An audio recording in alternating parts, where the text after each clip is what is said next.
C'est l'heure de la revue de la presse et des médias israéliens ce matin sur Studio Kalita, relayé sur les ondes des radios juives parisiennes. Une revue de la presse que nous allons débuter par ce qui se passe actuellement de minute en minute dans le sud du pays. Vous le savez, brusque regain de tension durant la nuit dans le sud du pays. Les journaux israéliens ne le mentionnent pas puisqu'ils ont bouclé leur édition papier avant le déclenchement de ce nouveau round de confrontation entre Tsahal et le djihad islamique dans la bande de Gaza.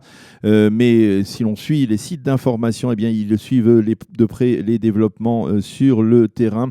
L'armée israélienne, je vous le rappelle, a éliminé dans la nuit l'un des responsables du djihad islamique Abu el-Arta, qui était responsable de nombreuses attaques contre des cibles israéliennes, de tirs de missiles et de roquettes au cours des 2 dernières années. La réaction du djihad islamique n'a pas tardé. Nous allons ébranler l'entité sioniste, ont lancé les leaders de ce mouvement. Et ce matin, les alertes rouges se sont multipliées dans le pourtour de la bande de Gaza, à Ashkelon, à Ashdod, à Guédera et même à Holon et à Rishon LeZion dans le sud, au sud de Tel Aviv. Tous les établissements scolaires ont été fermés, pas d'école, pas de lycée, donc dans le sud du pays à partir, on va dire, de Tel Aviv, et pas de cours dans les établissements scolaires. Les grandes villes d'Ashkelon et d'Ashdod ont ouvert leurs abris, c'est en tout cas l'ordre qui a été donné par la défense passive. Et bien entendu, on peut dire qu'il y a des alertes rouges assez régulièrement. Nous en avons parlé il y a quelques instants avec Sandrine Fitoussi, qui était en direct avec nous de Sderot.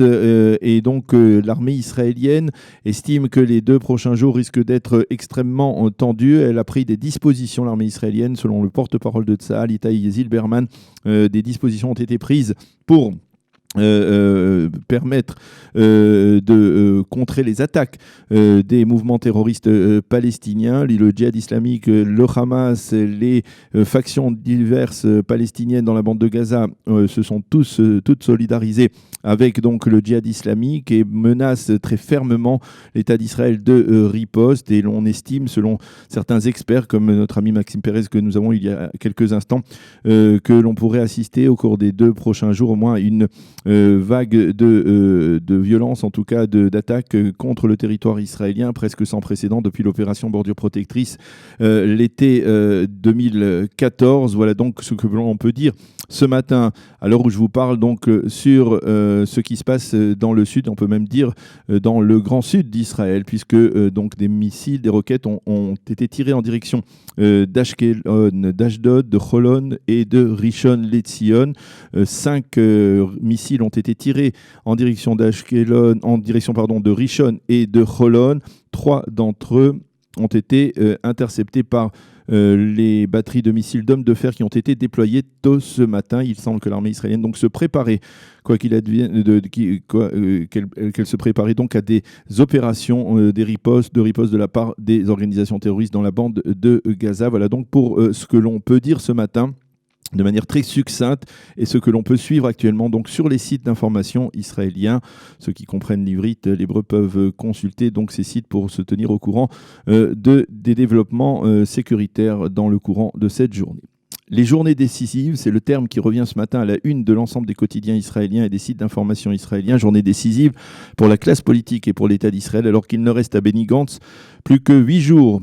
9 jours plus exactement pour parvenir à former un gouvernement quel qu'il soit. Et si hier on avait le sentiment que l'on s'acheminait plutôt vers un gouvernement restreint minoritaire conduit par Benny Gantz et soutenu par Avigdor Lieberman et les partis arabes, et bien ce matin le sentiment dominant est que Benny Gantz serait en passe d'accepter le fameux plan de règlement proposé par le président de l'État Reuven Rivlin il y a de cela près d'1 mois et demi.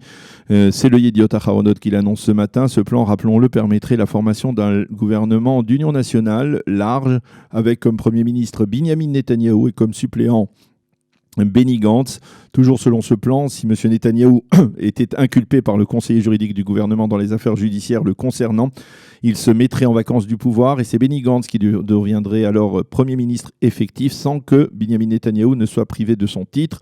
À la une de Israël Hayom ce matin, le quotidien proche de la droite israélienne, Netanyahou déclare l'option la plus mauvaise est la formation d'un gouvernement restreint minoritaire avec le soutien des partis arabes. Il est encore possible de former un gouvernement d'union large, a dit M. Netanyahou. Preuve que les choses choses sont en train de bouger. Le Haaretz et le Maariv soulignent en évidence ce matin qu'Aryeh Deri et Yaakov Litzman, les leaders des deux formations orthodoxes, le Chasse et le judaïsme de la Torah, se sont portés garantes auprès de Benny Gantz qu'en cas de formation d'un gouvernement d'union, Binyamin Netanyahou effectuera bel et bien la rotation prévue avec Benny Gantz. Mais dans l'entourage de M. Netanyahou, on met un bémol, à savoir que le Premier ministre ne veut pas être mis sur la touche au moment de son inculpation officielle par Avichai Mendelblit, mais seulement au moment des plaidoyers de la défense et de la partie civile dans le procès que doit donc intenter la justice israélienne à Binyamin Netanyahou, c'est-à-dire cette fois dans plusieurs mois, dans le meilleur des cas. Benny Gantz s'est dit hier prêt à certains compromis. L'un d'eux pourrait être d'accepter justement que M. Netanyahou reste en fonction jusqu'à l'ouverture de son procès. La journée d'aujourd'hui sera importante puisque Benny Gantz doit rencontrer Avigdor Lieberman. À l'issue de cette rencontre, Gantz devrait annoncer qu'il accepte le plan de règlement du président Rivlin en faveur de la formation d'un gouvernement d'union nationale. Cependant, au sein de Bleu-Blanc, on ne veut pas laisser croire que cette option est la seule. Et l'on affirme que si, malgré ses efforts, Benny Gantz échoue dans la formation de ce gouvernement d'union, alors l'option d'un gouvernement restreint minoritaire, soutenu par les partis arabes, redeviendra réaliste. Amnon Lord, dans le Israël Hayom, reste très circonspect quant aux chances de voir ce gouvernement d'union se former. Il estime que pour que les tractations aboutissent, il faut un médiateur plus crédible et équitable que ne l'est actuellement Avigdor Lieberman. Voilà donc ce que l'on peut lire de la presse israélienne autour de ces développements politiques. Il y a également d'autres titres importants dans la presse israélienne de ce matin, avec le verdict de la justice israélienne dans le procès de l'ancien maire d'Ashkelon, Itamar Shimoni. Shimoni a été reconnu coupable de corruption, de fraude et d'abus de confiance, mais ce qui intéresse plus particulièrement les analystes politiques et les commentateurs israéliens, eh bien, c'est l'acquittement de Shimoni dans le chef d'accusation de conduite corruptive pour avoir obtenu en échange de services une couverture médiatique favorable. Le juge, ou la juge plus exactement, a été très clair sur ce point. Il faut être très prudent en parlant de corruption dans un tel cas de couverture médiatique préférentielle, a-t-elle écrit dans son verdict. Et cette conclusion est importante car elle pourrait conduire le parquet à reconsidérer dans le cadre des affaires judiciaires de Binyamin Netanyahou certaines de ses positions. Certains commentateurs affirment que ce verdict pourrait servir de précédent, mais d'autres, comme dans le Haaretz, parviennent à la conclusion contraire.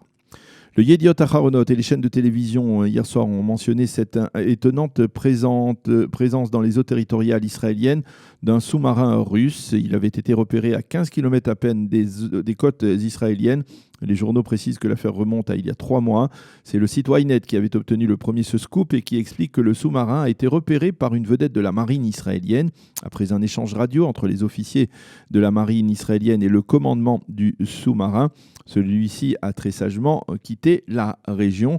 On ne sait pas côté israélien combien de temps le sous-marin est resté à proximité des côtes israéliennes et l'on peine à évaluer les dégâts qu'il aurait pu entraîner à la défense nationale, ou en tout cas même les informations qu'il aurait pu collecter durant son passage sous-marin, donc à proximité des côtes israéliennes. Et puisque nous parlons de la Russie, le Maariv de ce matin mentionne sur son site d'information que le hacker russe Alexei Borkov a été extradé hier soir vers les États-Unis où il doit être jugé pour fraude gravissime. L'extradition a été rendue possible sur décision de la Cour suprême israélienne après que celle-ci ait rejeté la requête contre la décision du ministre de la Justice de l'extrader. Le cas de Borkov est lié à la condamnation par la justice russe il y a un mois de Nahama Issachar, cette jeune israélienne qui avait été arrêtée à l'aéroport de Moscou avec dans son sac 9,5 grammes de hashish. Nahama avait été condamnée à l'époque à 7 ans et demi de prison pour cette infraction bénigne.